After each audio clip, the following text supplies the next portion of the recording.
Bonjour à tous et bienvenue sur Amazing TV, nous sommes le 15 avril et ça y est, l'iPhone SE a été annoncé sur le site d'Apple. Il sera en précommande dès le 17 avril, donc dans 2 jours, et sera disponible à la livraison dès le 24 avril. Comme les rumeurs le présentaient, l'iPhone SE 2020 ressemble à l'iPhone 8. Au niveau de son prix, on a 489 € pour l'entrée de gamme, 64 Go et 3 couleurs, le noir, le blanc et le rouge. Côté caméra, on va retrouver quelques similitudes avec la caméra de l'iPhone 8. Alors on a un appareil photo de 12 mégapixels pour l'arrière et de 7 mégapixels pour l'avant.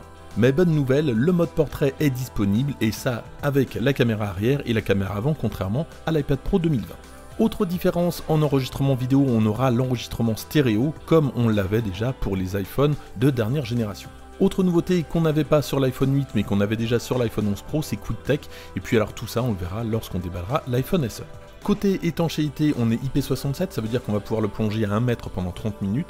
Il est Wi-Fi 6, Bluetooth 5 et n'a pas malheureusement la puce U1 qu'on avait déjà dans l'iPhone 11 Pro. La bonne nouvelle évidemment, c'est qu'on a la puce A13 sur cet iPhone SE 2020 comme sur l'iPhone 11 Pro, donc on n'a peut-être pas les meilleures caractéristiques techniques côté appareil photo, mais on a quand même un appareil qui tient la route puisque c'est le processeur le plus puissant actuellement. Côté écran maintenant, on a un écran LCD de 4,7 pouces uniquement, et puis au niveau des nits, on est à 625 pour cet iPhone SE, contre un petit peu plus de 800 pour l'iPhone 11 Pro, mais globalement c'est la même chose que sur l'iPhone 8. Comme sur l'iPhone 8, on va retrouver le Touch ID, donc pas de Face ID pour cet iPhone.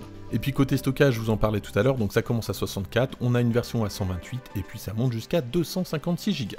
L'iPhone SE embarque 2 emplacements SIM, une pour la nano SIM et l'autre pour l'eSIM, et puis côté batterie, on va retrouver ce qu'on connaissait sur l'iPhone 8, et on va pouvoir recharger cet iPhone sans fil. On termine sur une note négative, mais on s'en doutait un petit peu, puisque le chargeur n'a pas changé, on est toujours en Lightning, et on a toujours, surtout, le chargeur 5 watts, contrairement aux 18 watts de l'iPhone 11 Pro. Cet iPhone donc sera en vente dès le 17 avril, donc dès vendredi, et il sera livré le 24 avril, et je pense malgré le fait que le design est vraiment vieillissant, puisque c'est un vieux design maintenant, je pense que ça va être un téléphone très populaire, étant donné son prix. Voilà donc pour ces premières informations concernant l'iPhone SE de 2020. N'hésitez pas à liker cette vidéo, à vous abonner si ce n'est pas déjà fait. Et puis moi je vous dis à très bientôt pour la vidéo du déballage de l'iPhone SE. A bientôt.